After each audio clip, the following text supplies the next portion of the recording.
Hello everyone, welcome to Deacon's Info Talk. I'm your host Deacon, and welcome back to another episode on the channel. And this week, we hardly have anything to talk about. It was a very quiet week this week. We have only two topics today. Both of them involve stadium upgrades. Then we have only one signing this whole week, and then only four teams that cut players, but there was like a total of like not much, like 6 cuts this week. And then we have 4 quick hits, and then a question of the week, and then the tier maker, which I'll get to, which is the special segment for this week. One thing I will add, though, I want the tier thing to be a fan-made one. So let me know in the comments for the next upcoming one, and I'll let you guys know about that. But this is Deacon's NFL Talk.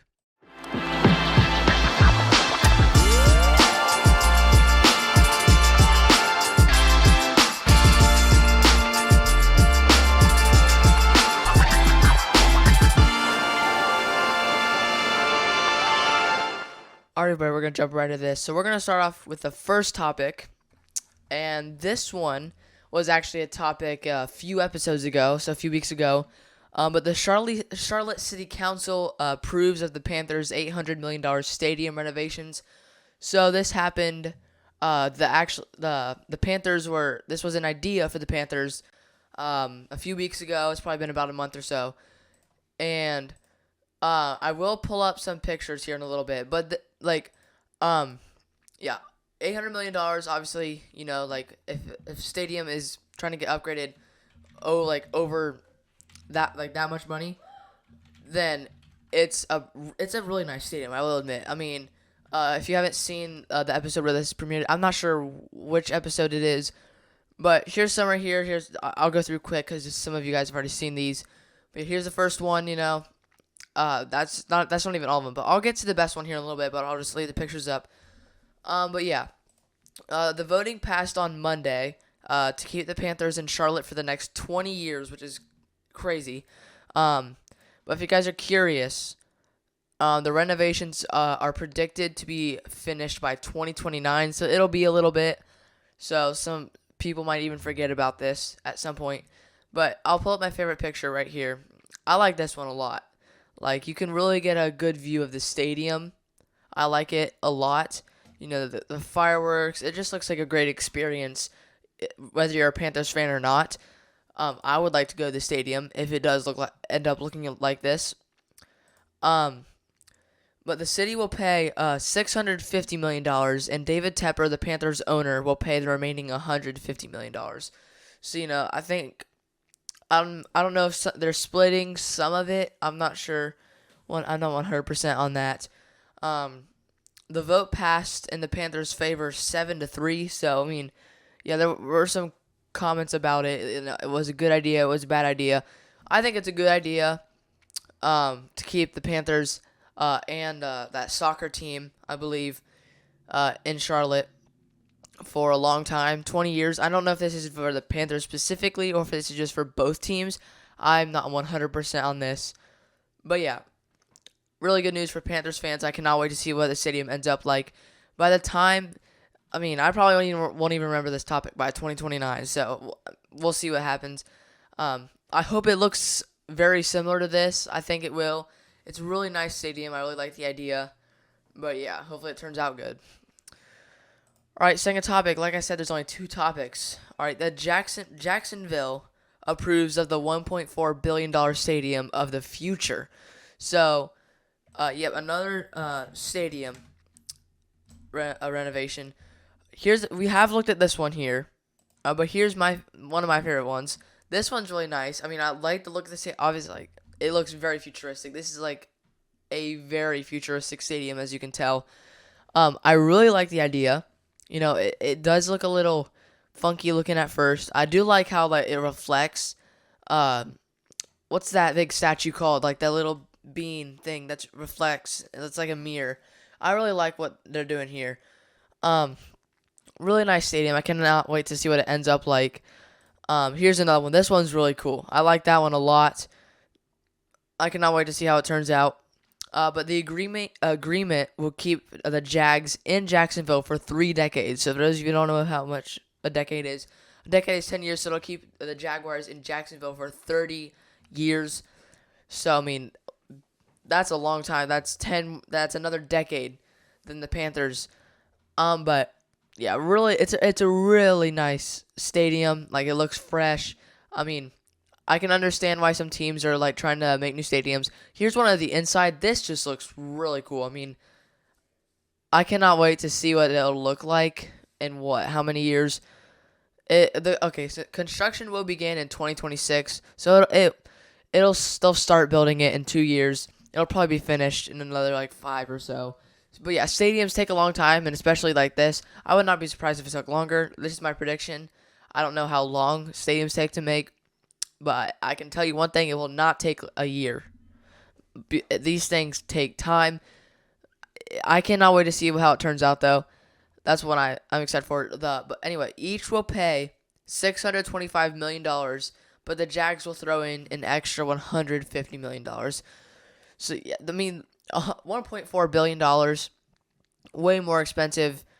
I mean, I want to say way more, but yeah, billions. I mean, that's a lot of money. But the Jacksonville will host home games in either Gainesville or Orlando in 2027.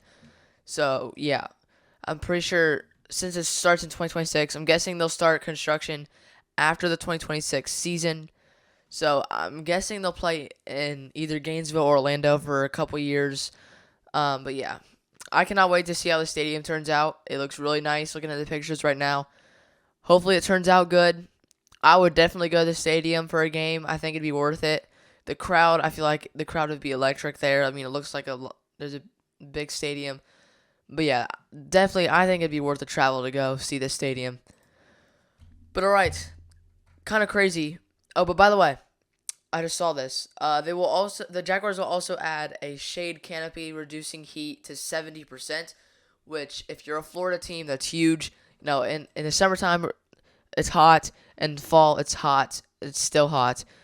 But yeah, really smart idea there by the Jaguars.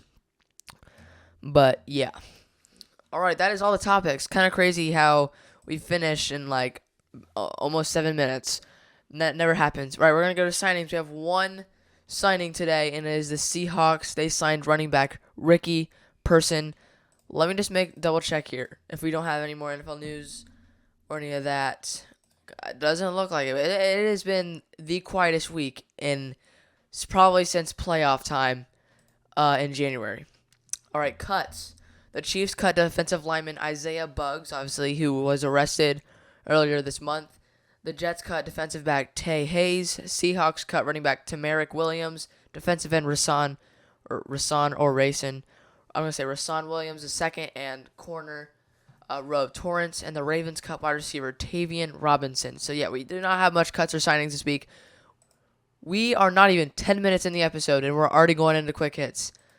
Keep in mind, though, we still have the tier thing to get into, which I want this thing to be fan-made. I will give you guys the idea. Just so you know, the tier for this week is roster-wise. But anyway, we'll get to that in a little bit. Quick hits. We have 4 quick hits. The first one happened Saturday last week. It was late Saturday after the episode. But former Lions running back Barry Sanders says he's had a recent medical scare, which is not what you want to hear, but for not even just a star running back like he was, but just for anybody. Sanders said last week that it was heart-related, which is always that's terrifying. Let me just see here if there's any more, because that's all I have here. Yeah, I mean, but hopefully he's okay. I haven't heard since then about how he's doing. Hopefully he's doing good, and yeah. All right, the second one. The Packers name Ed Policy as president and CEO for 2025. Green Bay announced this Monday. Policy has been with Green Bay for 12 years, obviously in a different position than what he is going to be in 2025. Yeah, at the top job right there, that's one of the best jobs in the NFL. But this one's crazy. Former star wide receiver Antonio Brown confirms he filed for bankruptcy. Brown made nearly $81 million during his 12-year career. But Brown said also on the Pivot podcast that he's not broke.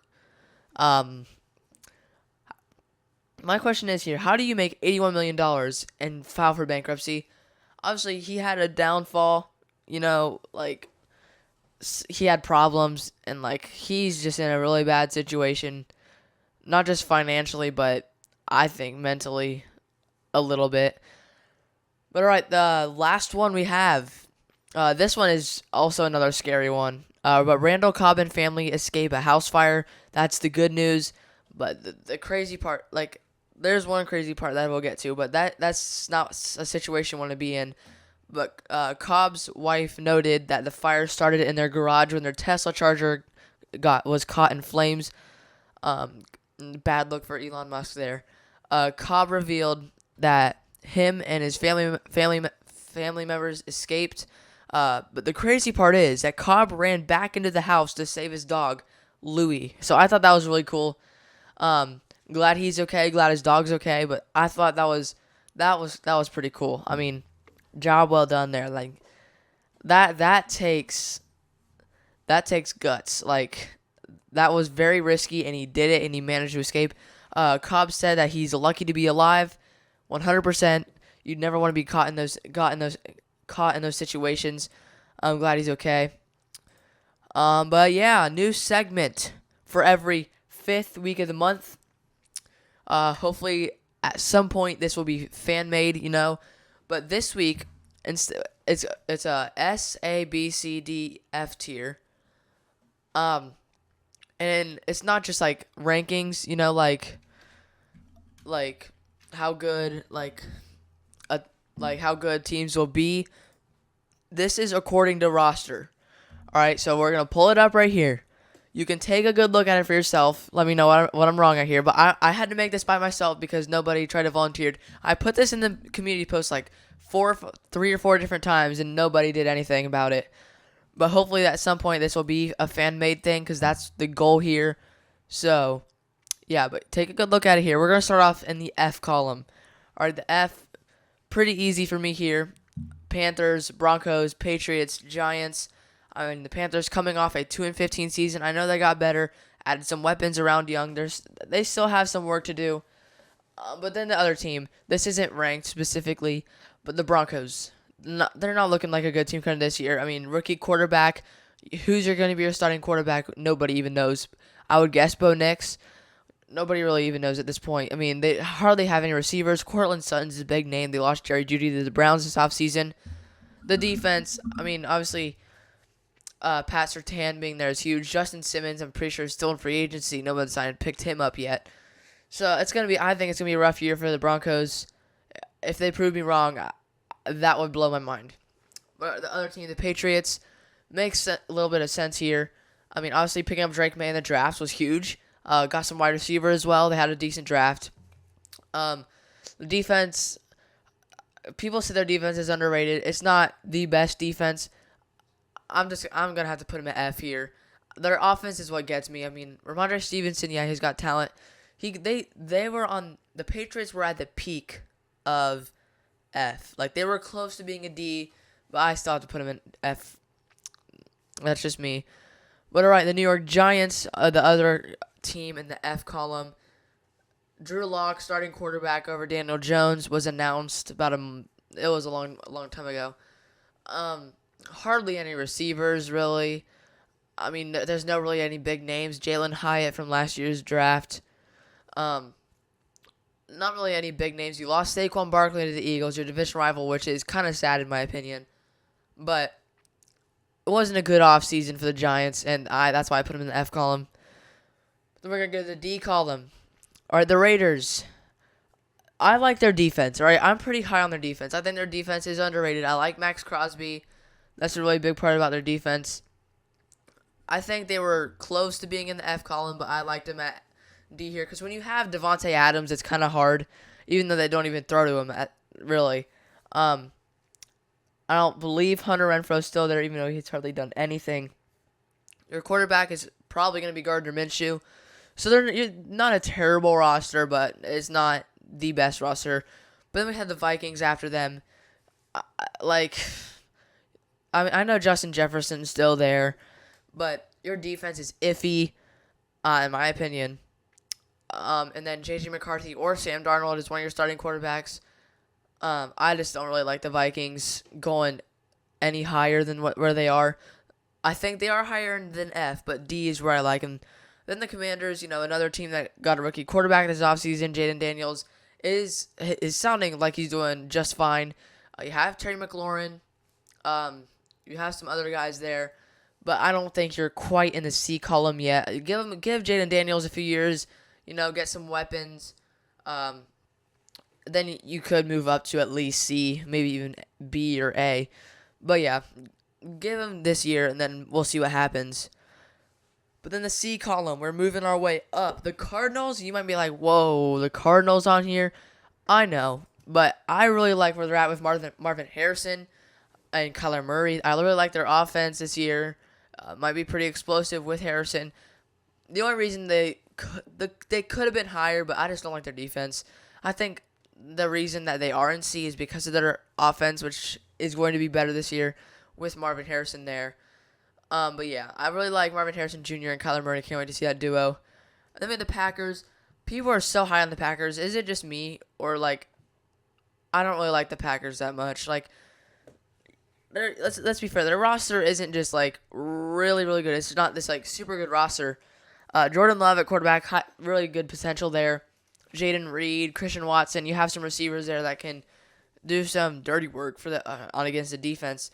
Their defense isn't terrible, but that's why I put them at C column. I think they're one of those mid teams in the NFL. But yeah, hopefully they can become better at some point. Then the Colts, I really like the Colts offense. I like Anthony Richardson. If he can stay healthy, he'll be good. Re-signed Michael Pittman to an extension this offseason. You have Josh Downs, who could be potential threat. He's small, but he's fast. He's quick. I really like the way he moves. And then their defense, it's not bad. The big highlights, their secondary is a little bit iffy. But their defense, big names that come to mind is what's his name? He's been DeForest Buckner. He's one of the big names that come to your mind, or maybe another defensive tackle, Grover Stewart. They're there too on the D line, but that's why I put them at C there. They're one of those mid teams. Then the Jaguars, they at least should be B. I know Trevor Lawrence signed a massive extension, which he, in my opinion, doesn't deserve. But if you think about it, yeah, their defense isn't the worst. All right, they have Trayvon Walker, you have Josh Allen, you have some young players that could potentially be really good. But the one part that lets me down is the receiving room. Gabe Davis, Christian Kirk. You lost Zay Jones in the offseason. I feel like their offense will be a little weird, and their defense could get better in some areas. They were close to B, but I put them at C there. Then the Chargers, I really like where they're coming in with Jim Harbaugh here. They don't have Austin Eckler. Gus Edwards could be a really good back for them. I do like Justin Herbert a little bit, not enough to where I could put him higher though. Their defense, it's gonna get there at some point. But when you don't have wide receivers like Quentin Johnson and Joshua Palmer is all you have when you you got rid of Mike Williams and Keenan Allen, it's hard to put you in B. So that's why I put them in C here. Then the Saints, obviously last year I was really high on them. Derek Carr coming off one of his not his worst, but coming off a bad season. You have Chris Olave there. He's pretty good. Juwan Johnson at tight end. He's not bad. But yeah, that's why I put him at C there.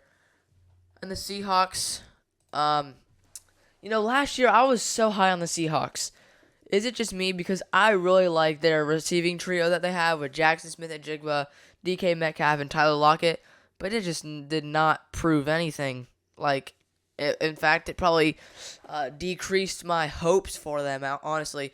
Geno Smith, not bad quarterback. Could be better in some areas. Defense is, their corners are pretty good. Tariq Woolen and Devin Witherspoon are there. But yeah, they're one of those rosters that they have a lot of room to get better at. And the Titans, I'm also really high on them this year. You have DeAndre Hopkins and Tyler Boyd as your two receivers, your top two, I think. Calvin Ridley also is there as well. And then you have your defense. It's not bad. Obviously, Jeffrey Simmons is the big highlight there. they're not overall bad. I'm really high on them. I think Tony Pollard could do some work there. We'll see what happens. I'm it's kind of the Titans are my Seahawks for this year. I'm really high on them. Might not be one of those really good teams yet, but they definitely have the potential to get there. Then we're gonna move out to the B column. The Falcons still might be like at least an A, but I mean, if we're being realistic, they wasted a draft pick on a quarterback when they already have Kirk Cousins. Could have used it on Dallas Turner, which would have maybe put him a little bit higher, maybe. But I mean, Drake London, you have a little small receiving room. Kyle Pitts is there. Tyler Algier, Bijan Robinson. It's just their defense is what lets me down here. But kind of the same reason for the Bills. Here's where I'm at with the Bills. I like Josh Allen. All right, don't get me wrong. But their defense, it's gonna take some work, and their receiving core isn't bad, but I think it's a little bit worse than last year's. Obviously, losing Diggs and Davis is actually pretty huge for them. I mean, what year was it? 2021 where Davis broke out. I can't remember what year it was. He broke out that year like crazy. Excuse me. Then we had the Bears coming in with Caleb Williams and Roma Dunze. Those are the big two highlights from the draft. You have a solid defense. Jalen Johnson could be a top corner in the NFL at some point. But I mean, I just feel like Caleb Williams, there's a part inside of me where Caleb Williams is just going to be a bust. Prove me wrong, Caleb. All right. Bears fans, I don't care who it is, come back after this year and tell me that I'm just really bad at what I'm doing here. But I feel like Caleb Williams is going to be a bust. I don't know why.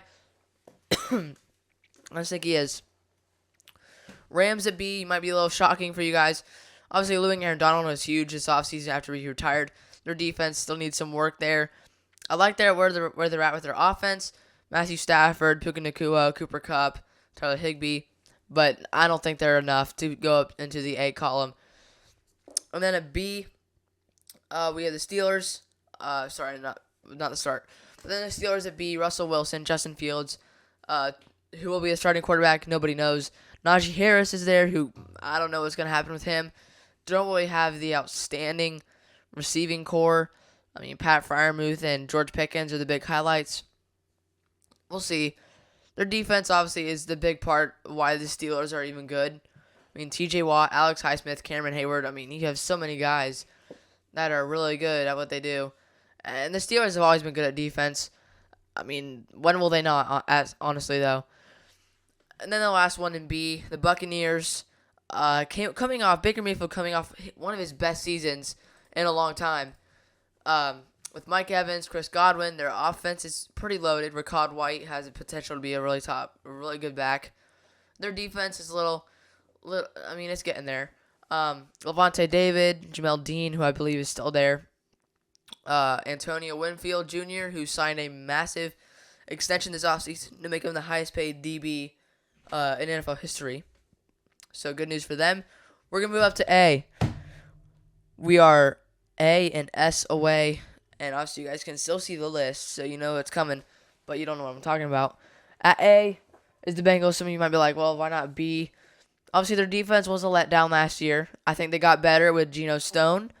Cam Taylor-Britt will also be a top back in the NFL, or top cornerback in the NFL at some point. Von Bell coming back was huge for them this offseason. So they really upgraded their defense in a big way. Losing DJ Reader was huge to Detroit, who is in the A tier. But then you got guys like Sheldon Rankins there from the Texans. But yeah, obviously the offense is not going to change, even with losing Tyler Boyd, because I like the receiving core that they have. I mean, Mike Gesicki at tight end, Jamar Chase, T. Higgins, Jermaine Burton, the rookie from Alabama, who is going to be a threat down the field. I think he's going to be a very big, deep threat. And the Browns. Obviously, Deshaun Watson has been limited due to injuries. Nick Chubb was limited due to gone for the season in week 2. We all know what happened there. David Njoku, they should use him more. Amari Cooper, questionable about an extension or something. Jerry Jeudy added this offseason. Their defense will always be the Browns. I mean, their defense is just always good, I feel like. But yeah, I had to put them at A. Not quite S yet. I mean, their quarterback situation's tough. But we'll see what happens there. Then the Cowboys. Dak Prescott, CeeDee Lamb, Micah Parsons highlight the list. Them three, at least one or two of them, could be gone after this year. But all of them needing a contract extension, which is very, very bad news for Cowboys fans. Defense is good. They have Trayvon Diggs, Deron Bland, who came out of nowhere last year and did really, really good. But Dak Prescott, the Cowboys is choking the playoffs, so I had to put him at A there. Then the Lions. I really like the Lions. Jared Goff coming off his best season in his career.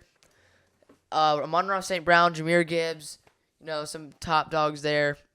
Their defense is bad. Adding DJ Reader was big for them. Aiden Hutchinson, big names for there. And then we're gonna go to the Dolphins. The Dolphins' offense was loaded this year.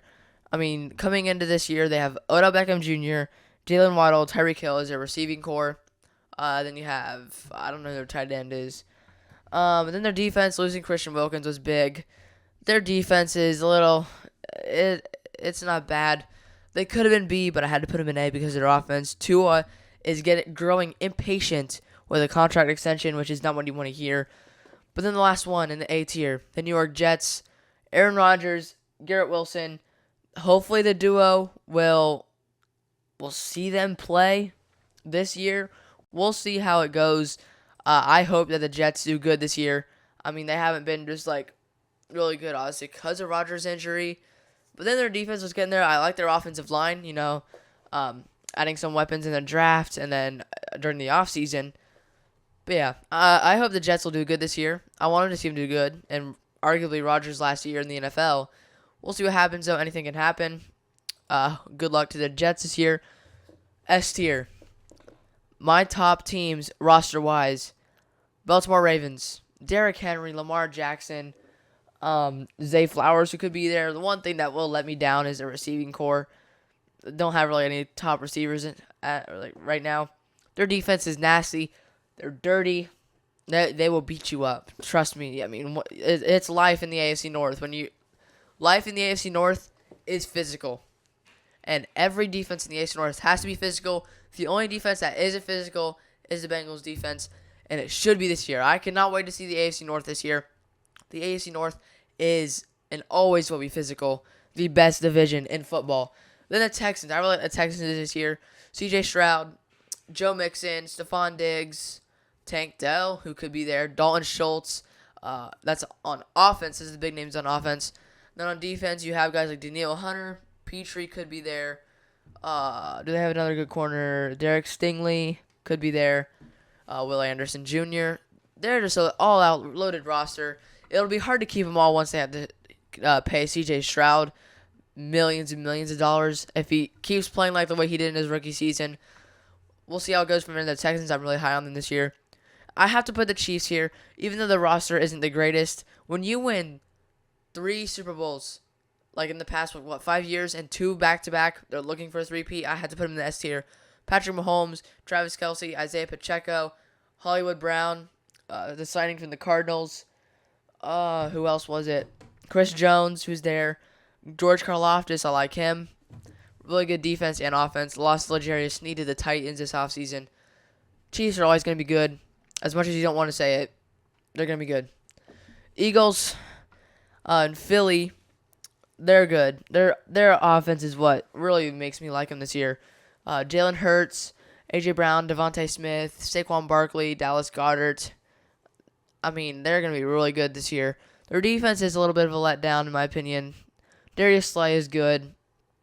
They're just not going to be as good.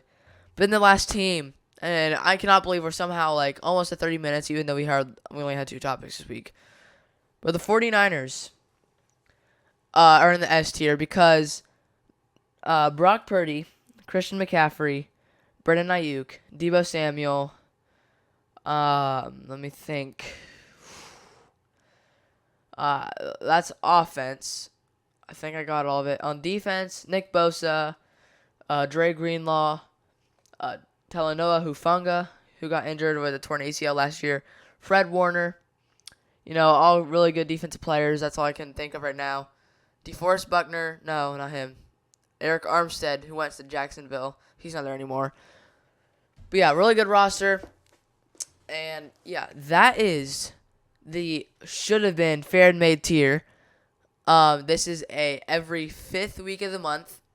And every time there's a month with a 5th week, the first week of the month, I'll help make a fan-made tier for that episode because I want this to be fan-made. I want this to be something fun to do. All right, I don't want to do everything. All right, I want it to be fun and have interaction with you guys. But all right, question of the week. We are at 30 minutes. Question of the week. By the way, before I go, I honestly might have to make episodes 30 minutes. I think that's official now. So, all right. Where are the top 3 landing spots for Brandon Ayuk in 2024? Or after 2024. In 2025. Sorry about that. After this season, well, we'll just do 2024 for now because I don't really know much about 2025. So 2024. All right, for me, we're gonna go from 3 down. At number 3, I like the New England Patriots. Some might be some could have said maybe number 2 or number 1 could be the Patriots, but I like other teams better than the Patriots. I think it'd be a good fit for Brandon Ayuk to go to New England, who needs some receivers there. But I have him at 3 here. So, I mean, obviously, Brandon Ayuk has, actually been on topic this week. Who knows what's going to happen with that? I don't even know anything about it. I just know that nobody knows what's going to happen, and nobody knows how it's going to play out. But at number 2, I have the Pittsburgh Steelers. Obviously, I said this. They were my number 1. But that was, a different destination. Yeah, I mean, the Steelers, obviously, they have George Pickens, but they lost Deontay Johnson. And George Pickens, he's just, he's one of those players that could get suspended pretty easily and, gets upset pretty easily. Yeah, I mean, they just need some help. I feel like Brandon Ayuk would be a great addition to the Steelers offense. But then my number 1. My number 1 is clear and obvious. It should be, is the San Francisco 49ers. I mean, I saw this. Where is it? I'll look through it. But I'm pretty sure he is staying with San Francisco this year. Okay. But yeah, I think 49ers. The 49ers will keep him. I think it's the best move for not only the 49ers but for Ayuk just to stay for this year. We'll see what happens though. I mean, these are my opinions. So this is has nothing to do with how it'll play out. This is my opinion. Here are his favorite spots though. All right. He did say places that he would like to go: Washington Commanders, Pittsburgh Steelers, like I mentioned in the list. I'm not sure if there's any more, but yeah, Steelers and Commanders. Those are the Commanders were not on my list. The Commanders would make sense. Don't get me wrong, but yeah, the Steelers were in there. That's where I like him. But yeah, let me know in the comments where you think he'll go. We'll see what happens. Nobody knows at this point, and we'll see how it plays out. But yeah, thank you guys so much for tuning into this episode. If you enjoyed, hit the like, the subscribe button, and the notification bell to get notified of every single upload this channel makes. By the way, if you guys have been wondering why I have not been posting shorts as much, it's because I'm working on a big one right now. It's big. You guys, it better be liked because, not literally, but hopefully you guys like it because it's a long one. But anyway, before we go, the quiz. Yes, episodes are officially 30 minutes. The quiz was the quietest quiz. Everything's been quiet this week. Quiz votes, NFL news, you name it. Which NFL team scored the most points in one game? All right, Washington Commanders, Chicago Bears, Green Bay Packers, or New England Patriots. It wasn't as close as one time, but it got worse. New England Patriots 6%. Green Bay Packers 13%, Washington Commanders 19%, and Chicago Bears 63%. You guys beat me again. There's gonna be a quiz at some point where I'm just gonna beat you, and I don't know when it's gonna be, but it's been a long. You guys are undefeated. You guys are representing yourselves. I'm representing me. I need to win at some point. All right. Hey, at least it's not as bad as the United States of America losing to Japan in American football 41-20. I saw that, dude. That's just ridiculous. How'd they beat us in our own sport? I don't even know. But anyway, thank you guys so much for tuning in. Hope you guys have a great rest of your week. I'll see you guys next week for another great episode on Deacon's NFL Talk.